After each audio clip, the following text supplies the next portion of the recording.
നമസ്കാരം. ഞാൻ കർത്താസ് ayurvedic wellness സെൻ്ററിൽ നിന്നും ഡോക്ടർ ആരതി. ഞാനിന്ന് പ്രോട്ടീൻ അലർജി അല്ലെങ്കിൽ പ്രോട്ടീൻ ഇൻടോളറൻസ് എന്ന് പറയുന്ന അവസ്ഥയെപ്പറ്റിയാണ് പറയാൻ പോകുന്നത്. പ്രോട്ടീൻ അടങ്ങിയ ആഹാരങ്ങൾ, പ്രത്യേകിച്ച് ഹെവി ആയിട്ടുള്ള പ്രോട്ടീൻ അടങ്ങിയ ആഹാരങ്ങൾ കഴിക്കുമ്പോൾ ശരീരത്തുണ്ടാകുന്ന ചില ബുദ്ധിമുട്ടുകളെയാണ് നമ്മൾ സാധാരണമായിട്ടും പ്രോട്ടീൻ അലർജി ആയിട്ട് പറയുന്നത്. ചിലപ്പോൾ ആദ്യ സ്റ്റേജുകളിൽ നമുക്കതൊരു വയറ്റിലെ ഡിസ്കംഫോർട്ടായിട്ട് അല്ലെങ്കിൽ ഗ്യാസോ അല്ലെങ്കിൽ വയറുവേദനയോ അങ്ങനത്തെ ബുദ്ധിമുട്ടായിട്ടായിരിക്കും അനുഭവപ്പെടുന്നത്. കുറച്ച് നാൾ കഴിയുമ്പോൾ ഒരു എക്സ്ട്രീം സ്റ്റേജിലൊക്കെ ആകുമ്പോൾ ശരീരത്ത് ചൊറിഞ്ഞു തടിക്കുക, റെഡ്നെസ് വരിക, ഭയങ്കരമായിട്ടുള്ള ഈ ഒരു എപ്പിസോഡ് പിന്നെ അടുപ്പിച്ചടുപ്പിച്ചായിട്ട് വരിക, ആ ഒരു സ്റ്റേജിലായിരിക്കും കൂടുതൽ സീരിയസ് ആയിട്ട് ഈ ഒരു വിഷയത്തെ എടുക്കുന്നത്. അപ്പോൾ നമ്മൾക്ക് അതുവരെ കഴിക്കാൻ പറ്റിയിരുന്ന പ്രോട്ടീൻ അടങ്ങിയ ആഹാരങ്ങൾ പെട്ടെന്ന് എങ്ങനെയാണ് നമ്മുടെ ശരീരത്തിന് അലർജിക്കായിട്ട് മാറുന്നത് എന്ന് പലരും ചോദിക്കാറുണ്ട്. അതായത് ഇവർ ചെറുതിലേ തൊട്ട് ഇങ്ങനത്തെ പല ആഹാരങ്ങളും കഴിക്കുന്നവരായിരിക്കും, പക്ഷേ പെട്ടെന്ന് പ്രത്യേകിച്ച് ഒരു ഫുഡിനോട് ഇവർക്ക് ഭയങ്കരമായിട്ട് അലർജി ഉണ്ടാവുന്നു. അപ്പോൾ അതെങ്ങനെയാണ് സംഭവിക്കുന്നതെന്ന് നോക്കാം. ആദ്യം തന്നെ മനസ്സിലാക്കേണ്ടത്, നമ്മൾ എന്ത് ആഹാരം കഴിച്ചാലും നമ്മുടെ ഡൈജസ്റ്റീവ് സിസ്റ്റം വേണമല്ലോ അത് നന്നായിട്ട് ദഹിപ്പിച്ച് ശരീരത്തേക്ക് അബ്സോർബിൾ രീതിയിലേക്ക് ഇതിനെ ആക്കാനായിട്ട്. അപ്പോൾ പ്രോട്ടീൻ എന്ന് പറയുന്നത് ശരീരത്തിന് കുറച്ചും കൂടി ഹെവി ആയിട്ടുള്ള ഒരു പദാർത്ഥമാണ്. ചോറിന് അല്ലെങ്കിൽ കാർബോഹൈഡ്രേറ്റ് പോലെയുള്ള ലൈറ്റ് ആയിട്ടുള്ളതിനെ അപേക്ഷിച്ച് പ്രോട്ടീന് കുറച്ചും കൂടി ഒരു ഹെവിനെസ് ഉണ്ട് ഡൈജഷന് വേണ്ടിയിട്ട്. അപ്പോൾ നമ്മളെ ശരീരത്തിന് ഓരോരോ അവയവങ്ങൾ, ഓരോരോ സെക്രീഷൻസ് ഓരോരോ സ്റ്റേജിൽ ഉൽപ്പാദിപ്പിച്ചിട്ടാണ് എന്താഹാരവും ദഹിപ്പിക്കുന്നത്. അപ്പം കാർബോഹൈഡ്രേറ്റ് ദഹിപ്പിക്കുന്ന എൻസൈമുകളോ അല്ലെങ്കിൽ പദാർത്ഥങ്ങളോ ആയിരിക്കില്ല പ്രോട്ടീൻ ദഹിപ്പിക്കാൻ ഉപയോഗിക്കുന്നത്. അപ്പോൾ അങ്ങനെ പ്രോട്ടീൻ ഉപയോഗിക്കുന്നതല്ല, ഫാറ്റിന് ഉപയോഗിക്കുന്നത്. അങ്ങനെ ബോഡി വളരെ കോംപ്ലിക്കേറ്റഡ് ആയിട്ട് ഡിസൈൻ ചെയ്ത് വെച്ചേക്കുന്ന ഒരു സിസ്റ്റമാണ്. അപ്പോൾ ഒരു സ്റ്റേജ് ഓഫ് ഡൈജഷൻ കഴിയുമ്പോഴായിരിക്കും അത് അടുത്ത അവയവത്തിലേക്ക് പോകുന്നു. അവിടെ കുറേ ദഹനരസങ്ങൾ പോലുള്ളത് വരുന്നു, അതിനെ ദഹിപ്പിക്കുന്നു. അങ്ങനെ വളരെ ഒരു പ്ലാൻഡ് ആയിട്ട് സിസ്റ്റമാറ്റിക് ആയിട്ടാണ് നമ്മുടെ ശരീരത്തിൽ എല്ലാ കാര്യങ്ങളും നടക്കുന്നത്. അപ്പോൾ ആദ്യം നമുക്ക് ഈ പ്രോട്ടീൻ എങ്ങനെയാണ് ശരീരത്ത് ദഹിക്കുന്നത് എന്ന് മനസ്സിലായാൽ എന്താണ് ആക്ച്വലി മൊത്തത്തിൽ സംഭവിക്കുന്നതെന്ന് മനസ്സിലാവുള്ളൂ. അപ്പോൾ പ്രോട്ടീൻ ദഹനം നമ്മുടെ വായിൽ നടക്കില്ല, പക്ഷെ നമ്മൾ കഴിക്കുന്ന ആഹാരം നന്നായിട്ട് ചവച്ചരച്ചിട്ട് അതിൻ്റെ ഒരു പാർട്ടിക്കിൾസിനെ ചെറുതാക്കുന്ന ഒരു ഫങ്ഷൻ വായിൽ നടക്കുന്നു. അത് വളരെ പ്രധാനമാണ്. കാരണം പ്രോട്ടീൻ അവിടെ നമ്മുടെ വായിൽ മാത്രമാണല്ലോ ഒരു ഫിസിക്കലായിട്ട് അതിനെ ചെറുതാക്കുന്നത്. വേറെ എവിടെയൊന്നും നടക്കുന്നില്ല. വേറെ ഇനി വയറ്റിലേക്ക് അത് എത്തിക്കഴിഞ്ഞാൽ പിന്നെ ഫുൾ കെമിക്കൽ പ്രോസസ്സുകളാണ്. അപ്പോൾ ആ കെമിക്കൽ പ്രോസസ്സുകൾ ഏറ്റവും എളുപ്പമാക്കാൻ വേണ്ടിയിട്ട് അതിൻ്റെ പ്രവർത്തനങ്ങൾ വായിൽ തന്നെ ആരംഭിക്കണം. പിന്നെ നമ്മൾ കഴിക്കുന്ന ആഹാരം വയറ്റിലേക്ക് പോകുന്നു. അവിടെ നമ്മൾക്ക് കുറേ ഗ്യാസ്ട്രിക് ജ്യൂസസ് ഉണ്ടാകുന്നു. അതിൽ ഹൈഡ്രോക്ലോറിക് ആസിഡ് ഏറ്റവും പ്രധാനപ്പെട്ടതാണ് എന്നേ ഉള്ളൂ. ഹൈഡ്രോക്ലോറിക് ആസിഡ് ഡയറക്റ്റായിട്ട് പ്രോട്ടീനെ ദഹിപ്പിക്കുന്നില്ല, പക്ഷേ ഈ കഴിച്ച പ്രോട്ടീനെ ഡീനേച്ചർ ചെയ്യാനായിട്ട് ഹൈഡ്രോക്ലോറിക് ആസിഡിൻ്റെ പ്രസൻസ് വേണം. അപ്പോൾ ഞാനിതിൻ്റെ പാർട്ട് 1 പറഞ്ഞിരുന്നു. അത് കണ്ടാലാണ് പൂർണ്ണമായിട്ട് മനസ്സിലാവും. നമ്മുടെ ശരീരത്തിൽ എസ്പെഷ്യലി സ്റ്റൊമക്കിൽ ഈ ഹൈഡ്രോക്ലോറിക് ആസിഡ് എന്നല്ല, എല്ലാ ദഹനരസങ്ങളും കുറയുമ്പോൾ നമുക്ക് ഹെൽത്തി ആയിട്ടൊരു ആൾക്ക് 3 തൊട്ട് 4 ലിറ്റർ വരെ ഈ ഗ്യാസ്ട്രിക് ജ്യൂസസ് ഉണ്ടാവുന്നുണ്ട്. പക്ഷേ നമ്മൾക്ക് അസുഖങ്ങൾ വരുമ്പോൾ അല്ലെങ്കിൽ ഏജ് റിലേറ്റഡ് ആയിട്ടുള്ള ഇഷ്യൂ വരുമ്പോൾ തെറ്റായ ആഹാര രീതികളൊക്കെ കാരണം ഇതിൻ്റെ ഉൽപ്പാദനം കുറയുന്നു. അങ്ങനെ വേണ്ട കറക്റ്റ് pHലുള്ള ഗ്യാസ്ട്രിക് ജ്യൂസസ് ഉണ്ടാവാതിരിക്കുകയും കറക്റ്റ് ക്വാണ്ടിറ്റിയിൽ ഉണ്ടാകാതിരിക്കുകയും ചെയ്യുന്നു. അപ്പോൾ കറക്റ്റ് ഈ pHൽ 2 to 3 2 തൊട്ട് 3 വരെയുള്ള pHൽ വേണം നമ്മുടെ സ്റ്റൊമക് ആസിഡ്സ് ഉണ്ടാവാൻ. ആ ഒരു സ്റ്റൊമക് ആസിഡ് കറക്റ്റായിട്ട് ഉണ്ടായില്ലെങ്കിൽ നമ്മുടെ എൻറ്റയർ ഡൈജഷൻ പ്രോസസ്സിനെ ഇത് ബാധിക്കും. അതിൽ പ്രധാനമായിട്ടും പ്രോട്ടീൻ ദഹിപ്പിക്കുന്നതിനെ ബാധിക്കും. അതെങ്ങനെയാണെന്ന് വെച്ചാൽ ഈ കറക്റ്റ് pHൽ ഗ്യാസ്ട്രിക് ജ്യൂസസ് ഉണ്ടെങ്കിൽ മാത്രമേ പെപ്സിനോജൻ എന്ന് പറയുന്ന ഒരു എൻസൈം ആക്റ്റീവ് ആവുകയുള്ളൂ. അത് ആക്റ്റീവായിട്ട് വേണം പെപ്സിൻ നമ്മൾ ഈ കഴിച്ച, അതായത് വയറ്റിലെ ദഹനത്തിന് വേണ്ടിയിട്ട്, സ്റ്റൊമക്കിലെ ദഹനത്തിന് വേണ്ടിയിട്ടുള്ള ഈ പെപ്സിൻ ആക്ടിവേറ്റ് ആയിട്ട് വേണം ഫസ്റ്റ് സ്റ്റേജ് ഓഫ് പ്രോട്ടീനെ വയറ്റിൽ ദഹിപ്പിക്കാൻ. അതിനുശേഷം അത് അടുത്ത സ്ഥലത്തേക്ക് പോകണം. അപ്പോൾ ആദ്യം തന്നെ കറക്റ്റ് ക്വാണ്ടിറ്റിയിൽ ഹൈഡ്രോക്ലോറിക് ആസിഡ് ഉണ്ടായില്ലെങ്കിൽ ഈ ഫസ്റ്റ് സ്റ്റേജ് മുടക്കും.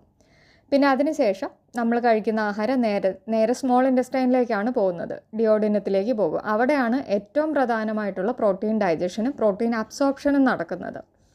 അപ്പോൾ ഇപ്പോൾ നമ്മൾ കഴിച്ച ആഹാരവും ഈ സ്റ്റൊമക്കിലെ ആസിഡും കൂടെ മിക്സായിട്ടാണ് ഈ ഡിയോഡിനത്തിലേക്ക് പോകുന്നത്. നമ്മുടെ വയറൊഴിച്ച് ബാക്കി ഒരു ഭാഗത്തിനും ഇത്രയും അസിഡിക് ആയിട്ടുള്ളൊരു കണ്ടൻറ്റ് താങ്ങാനുള്ള കഴിവില്ല. അതിൻ്റെ സെല്ലുകൾ നശിച്ചു പോകും. നമ്മുടെ വയറ്റിലെ സെല്ല് അതിന് വേണ്ടിയിട്ട് ഡിസൈൻ ചെയ്തേക്കുന്നതാണ്. അപ്പോൾ നോർമലായിട്ടൊരു ശരീരമാണെങ്കിൽ ഇമ്മീഡിയറ്റ് ആയിട്ട് തന്നെ ഇത് മെസ്സേജ് പാസ് ചെയ്തിട്ട് നമ്മുടെ പാൻക്രിയാസിൽ നിന്നും ലിവറിൽ നിന്നും എൻസൈംസ് വരുന്നു, ഇതിനെ ന്യൂട്രലൈസ് ചെയ്യുന്നു.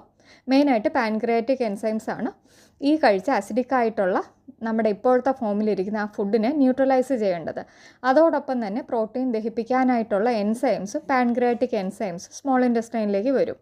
ഈ പ്രക്രിയ കറക്റ്റായിട്ട് നടന്നില്ലെങ്കിൽ, അതായത് ആൽക്കലൈനായിട്ടുള്ള പാൻക്രിയാറ്റിക് എൻസൈംസ് എത്തി ഈ അസിഡിക് ആയിട്ടുള്ള ഇപ്പോൾ സ്മോൾ ഇൻറ്റസ്റ്റൈനിൽ നിൽക്കുന്ന ഫുഡ് കണ്ടൻറ്റിനെ ന്യൂട്രലൈസ് ചെയ്തില്ലെങ്കിൽ, ന്യൂട്രലൈസ് മാത്രമല്ല അതൊരു കുറച്ചുകൂടെ ഹയർ പി എച്ചിലേക്ക് പോകണം, 8 വരെയൊക്കെയുള്ള പി എച്ചിലേക്ക് പോകണം, ആൽക്കലൈൻ ആയിട്ടുള്ളൊരു അവസ്ഥയിലിരിക്കണം. ഈ പാൻക്രിയാസ് സെക്രീറ്റ് ചെയ്ത് പ്രോട്ടീൻ ദഹിപ്പിക്കാൻ വേണ്ടിയിട്ട് സെക്രീറ്റ് ചെയ്ത് എൻസൈംസിന് ആക്ടിവേഷൻ നടക്കില്ല. ആ എൻസൈം ആക്ടിവേറ്റ് ആയെങ്കിൽ മാത്രമേ ബാക്കിയുള്ള പ്രോട്ടീനെ ദഹിപ്പിക്കാൻ പറ്റുകയുള്ളൂ. അപ്പോൾ എന്ത് സംഭവിക്കുമെന്ന് വെച്ചാൽ ഈ അസിഡിക് ആയിട്ടുള്ള കണ്ടൻസ് നമ്മുടെ കുടലിൽ തന്നെ ഇരിക്കും. അപ്പോൾ കുടലിലെ സെല്ലുകൾ, സ്മോൾ ഇൻറ്റസ്റ്റൈനിലോ ലാർജ് ഇൻറ്റസ്റ്റൈനിലോ സെല്ലുകൾ ഒരിക്കലും ഈ ആസിഡ് കണ്ടൻറ്റിനെ ടോളറേറ്റ് ചെയ്യുന്നില്ല. ആ സെല്ലുകൾ ദ്രവിച്ചു പോകും. അപ്പം ഡിയോഡിനത്തിലാണ് ഏറ്റവും കൂടുതലായിട്ട് നമുക്ക് ഈ ന്യൂട്രിയൻസിൻ്റെ അബ്സോർപ്ഷൻ നടക്കുന്നത്. അപ്പോൾ അവിടുത്തെ സെല്ലുകൾക്ക് ഡാമേജ് സംഭവിക്കും. പിന്നെ എന്ത് സംഭവിക്കുമെന്ന് വെച്ചാൽ ബോഡി ഈ ആസിഡിക് കണ്ടൻറ്റിനെ വീണ്ടും ബാക്കിയുള്ള ഇൻറ്റസ്റ്റൈനിലേക്ക് വിടുന്നു. അപ്പോൾ നമ്മുടെ ഈ സെല്ലുകളിൽ മൊത്തത്തിൽ, ഇൻറ്റസ്റ്റൈനിലെ മൊത്തത്തിലുള്ള സെല്ലുകൾക്ക് ഡാമേജ് സംഭവിക്കും. ഡാമേജ് സംഭവിക്കുമ്പോൾ എന്ത് സംഭവിക്കുമെന്ന് വെച്ചാൽ നമ്മുടെ എസ്പെഷ്യലി നമ്മുടെ ഇൻറ്റസ്റ്റൈനിലെ സെല്ലുകളൊക്കെ വളരെ ക്ലോസ് ആയിട്ടിരിക്കുന്ന സെല്ലുകളാണ്. നമുക്കവിടെ വളരെ വലിയൊരു സെക്യൂരിറ്റി സിസ്റ്റം തന്നെയാണ്. ഇമ്മ്യൂൺ സെൽസ് ഏറ്റവും കൂടുതൽ 90% ഉണ്ടാകുന്നത് നമ്മുടെ ഇൻറ്റസ്റ്റൈനിലാണ്. അപ്പോൾ അത് ഒരു ഹൈലി പ്രൊട്ടക്റ്റഡ് ആയിട്ടുള്ള ഒരു ഏരിയ എന്ന് പറയാം. കാരണം ഇൻറ്റസ്റ്റൈനിലാണ് നമുക്ക് ഏറ്റവും കൂടുതൽ ബാക്ടീരിയാസ് ഉണ്ടാകുന്നത്. ബാക്ടീരിയ എന്ന് പറയുമ്പോൾ ഫ്രണ്ട്ലി ഉണ്ട്, അൺഫ്രണ്ട്ലി ഉണ്ട്. അപ്പോൾ അങ്ങനെ ബോഡി പ്ലസ് നമ്മൾ ഈ കഴിച്ച ആഹാരങ്ങളെല്ലാം ദഹിച്ച് ഒരു ഹെൽത്തി ആയിട്ട് ഉള്ള ഒരു ഇൻഡിവിജ്വൽ ആണെങ്കിൽ ദഹിച്ചിട്ട് അതിൻ്റെ അബ്സോർപ്ഷൻ നടക്കേണ്ടതും ഈ ലാർജ് ഇൻറ്റസ്റ്റൈനിലും സ്മോൾ ഇൻറ്റസ്റ്റൈനിലൂടെയാണ്. അപ്പോൾ ഈ ഭാഗം ശരീരത്തിൽ ഭയങ്കര പ്രൊട്ടക്റ്റഡ് ആയിട്ടുള്ളതാണ്.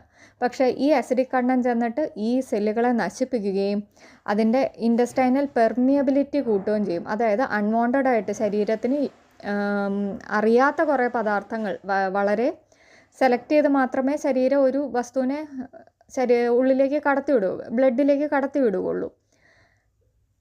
അങ്ങനെ ശരീരത്തിന് അറിയാത്ത പല സാധനങ്ങളും ഉള്ളിലേക്ക് കടക്കാൻ തുടങ്ങും. അതിൽ നമ്മളുടെ ഫുഡിൽ അൺഡൈജസ്റ്റഡ് ആയിട്ടുള്ള മെറ്റീരിയൽ വരാം, ബാക്ടീരിയയുടെയും ഒക്കെ വേസ്റ്റ് പ്രോഡക്ട്സ് ആയിട്ട് കുറേ ഫംഗസും എല്ലാം ഉണ്ട് ഉള്ളിൽ. അതിൻ്റെ ടോക്സിൻസ് ഉള്ളിലേക്ക് കയറും. പ്ലസ് ഈ അൺഡൈജസ്റ്റഡ് ആയിട്ടുള്ള ഒരു പ്രോട്ടീൻ പൂർണ്ണമായിട്ട് ദഹിച്ചിട്ട് അതിൽ അമൈനോ ആസിഡുകളാക്കിയാൽ മാത്രമേ ശരീരത്തിന് അതുകൊണ്ട് യൂസ് ഉള്ളൂ. അല്ലെങ്കിൽ സാധാരണഗതിയിൽ അങ്ങനെ പൂർണ്ണമായിട്ടുള്ളൊരു ദഹനം നടന്നെങ്കിൽ ശരീരം അത് പുറന്തള്ളുകയാണ് ചെയ്തത്, നമുക്ക് എക്സ്ക്രീറ്റ് ചെയ്ത് പോകും മലത്തിലൂടെ. പക്ഷേ ഈ ഒരു നമ്മുടെ സെൽ വോളുകൾക്ക് ഡാമേജ് സംഭവിക്കുമ്പോൾ ഈ പ്രോട്ടീനും കൂടി ഇൻറ്റസ്റ്റൈനൽ വോളിലൂടെ അകത്തേക്ക് കയറും, ബ്ലഡിലേക്ക് എൻട്രി ചെയ്യും. അപ്പോൾ ബോഡി അതിനെ ഒരു അലർജനായിട്ടാണ് കാണുന്നത്. കാരണം അത് ബോഡിക്ക് അറിയാത്തൊരു സാധനമാണ്, ബോഡിക്കൊന്നും ചെയ്യാൻ പറ്റത്തില്ല. അപ്പോൾ അതിനെ അറ്റാക്ക് ചെയ്യാൻ വേണ്ടിയിട്ട് ബോഡി എന്ത് ചെയ്യുന്നു വെച്ചാൽ അലർജിക് റിയാക്ഷൻസ് ഉണ്ടാക്കും. പിന്നീട് എന്ത് സംഭവിക്കുമെന്ന് വെച്ചാൽ പിന്നെ അടുത്ത ചിലപ്പോൾ കുറച്ചും കൂടി എക്സ്ട്രീം സ്റ്റേജിൽ എന്ത് സംഭവിക്കുമെന്ന് വെച്ചാൽ ഈ ആഹാരം ഈ വ്യക്തി കഴിക്കുമ്പോൾ തന്നെ ബോഡി ഈ ഒരു അലർജിക് റെസ്പോൺസ് പുറപ്പെടുവിക്കും. അങ്ങനെ പ്രധാനമായിട്ടും ഈ ഒരു അവസ്ഥ വരുന്നത് പ്രോട്ടീൻ അലർജി എന്ന് നമ്മൾ വിളിക്കുന്ന ഒരവസ്ഥ എന്ന് പറയുന്നത് ഒരിക്കലും പ്രോട്ടീൻ ഒരു അലർജി അല്ലത്. നമ്മുടെ ശരീരത്തിന് അത് ദഹിപ്പിക്കാനുള്ള കഴിവ് കുറയുകയും അതിനോടനുബന്ധിച്ച് വരുന്ന അലർജിയുമാണ്.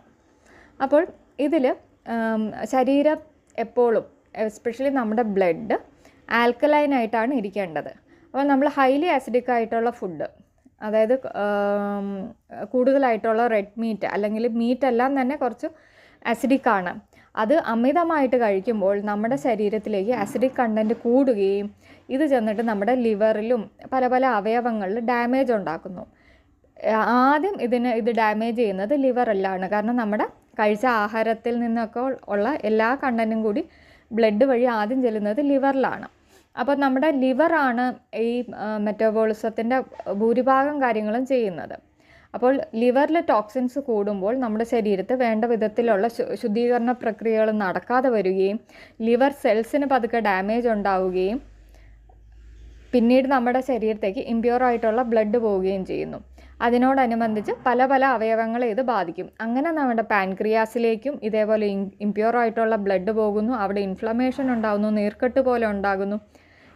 ഈ പാൻക്രിയാസിന് വേണ്ട വിധത്തിൽ പ്രവർത്തിക്കാൻ പറ്റാതെ വരുന്നു. അങ്ങനെ ഈ ന്യൂട്രലൈസ് ചെയ്യാനായിട്ടുള്ള എൻസൈം അതിന് വിടാൻ പറ്റാത്ത അവസ്ഥ വരുന്നു. അതാണ് ഇതിൻ്റെ ഒരു പ്രധാനമായിട്ടുള്ള കാരണം. അങ്ങനെ ശരീരം മൊത്തത്തിൽ ഒരു അലർജിക് റിയാക്ഷനിലേക്ക് മാറും. പ്രോട്ടീൻ അലർജി എന്ന് പറയുമ്പോൾ അത് പ്രോട്ടീനെ മാത്രം ബാധിക്കുന്നതല്ല, കാലക്രമേണ ഇത് എല്ലാ ഓരോരോ ഇതിനെയും ബാധിക്കും. ചിലർക്ക് ലാസ്റ്റ് സ്റ്റേജിൽ എന്ത് ഫുഡ് എടുത്താലും അലർജി വരും. ആദ്യം അത് പ്രോട്ടീനിലായിരിക്കും കാണിക്കുന്നത്, പിന്നെ അത് ഫാറ്റിലേക്ക് മാറും, പിന്നീട് വേണം കാർബോഹൈഡ്രേറ്റിലേക്ക് മാറും. അതൊക്കെ ഒരു എക്സ്ട്രീം കേസസ് ആണ്.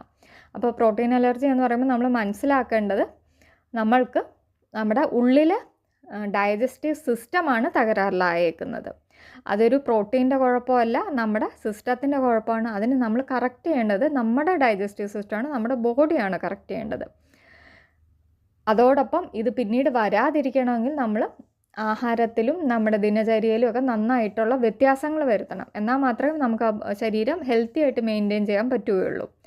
നമ്മൾ ഇത് വീണ്ടും ഇത് തന്നെ കണ്ടിന്യൂ ചെയ്തുകൊണ്ടിരുന്നാൽ, നമ്മൾ ഇപ്പോഴത്തെ ആഹാര രീതിയും ദിനചര്യയും തന്നെ കണ്ടിന്യൂ ചെയ്തുകൊണ്ടിരുന്നാൽ എന്ത് സംഭവിക്കുമെന്ന് വെച്ചാൽ നമ്മുടെ ബോഡി ഡേ ബൈ ഡേ വീക്കായിക്കൊണ്ടിരിക്കും. അപ്പോൾ ഇത് പൂർണ്ണമായിട്ട് മാറണമെങ്കിൽ നമ്മളൊരു ഹെൽത്തി ലൈഫ് സ്റ്റൈലിലേക്ക് പോകണം, പ്രോപ്പറായിട്ടുള്ള ട്രീറ്റ്മെൻറ്റ് ചെയ്യണം, ഡീറ്റോക്സ് ഒക്കെ നന്നായിട്ട് ചെയ്തിട്ട് നമ്മുടെ ബോഡിക്ക് പഴയ കണ്ടീഷനിലേക്ക് വരുത്തണം. പിന്നെ ഇത് മെയിൻറ്റെയിൻ ചെയ്യാനായിട്ട്